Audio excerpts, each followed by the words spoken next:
ആരാണ് ലീഗിന്റെ മനസ്സിലെ മുഖ്യമന്ത്രി എന്ന ചർച്ചയാണല്ലോ നടക്കുന്നത് അരുൺ, അല്ലേ? സതീഷിനാണ് കൂടുതൽ പിന്തുണ എന്ന് പറയുന്നു.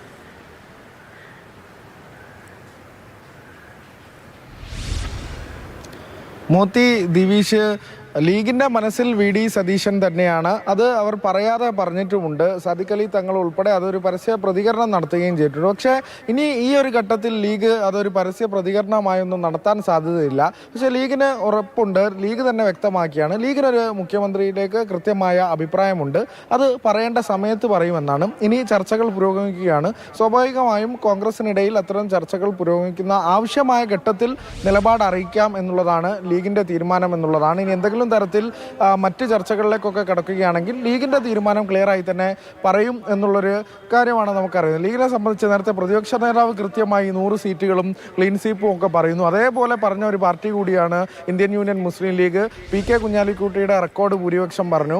ഒപ്പം തന്നെ 22+ സീറ്റുകൾ എന്ന് പറഞ്ഞു. ആ കൃത്യ നമ്പറിലേക്ക് എത്തുന്നുണ്ട്. അപ്പോൾ ലീഗും കൃത്യമായ ചിട്ടയായ ഒരു പ്രവർത്തനത്തിലൂടെ തന്നെ ടീം UDF എന്ന ആ ഒരു ആപ്തവാക്യത്തിലേക്ക് ഏറ്റവും കൂടുതൽ അത്ര ഐക്യം ഉറപ്പിക്കാനായി പണിയെടുത്ത പാർട്ടി കൂടിയാണ് മുസ്ലിം ലീഗ് എന്ന് വ്യക്തമാണ്. ഇപ്പോൾ അത്തരത്തിലൊരു അനൈക്യം ഉണ്ടാക്കുന്ന ഒന്നും തന്നെ ലീഗിൻ്റെ ഭാഗത്തുനിന്ന് ഉണ്ടാവില്ല എന്ന് PK കുഞ്ഞാലിക്കുട്ടി ഉൾപ്പെടെയുള്ള നേതാക്കൾക്ക് അത്തരത്തിലൊരു ഷാഠ്യമുണ്ട്. അത്തരത്തിൽ ആരും പരസ്യ പ്രതികരണം നടത്തരുത്. അത്തരത്തിൽ കേഡർ സംവിധാനത്തിൽ തന്നെ പ്രവർത്തിക്കുന്ന പാർട്ടിയാണ് ലീഗും. അപ്പോൾ ഒരു പരസ്യ പ്രതികരണം ഒന്നും ലീഗിൻ്റെ ഭാഗത്തുനിന്ന് ഉണ്ടാകില്ല. പക്ഷേ ലീഗിന് കൃത്യമായ അഭിപ്രായമുണ്ട്. അത് വി ഡി സതീശന് തന്നെയാണ് പിന്തുണ എന്നുള്ളത് തന്നെയാണ്. അത് പലപ്പോഴായി പുറത്തു വന്നിട്ടുണ്ട്. ലീഗ് അധ്യക്ഷൻ തന്നെ അത് വ്യക്തമാക്കിയതുമാണ്.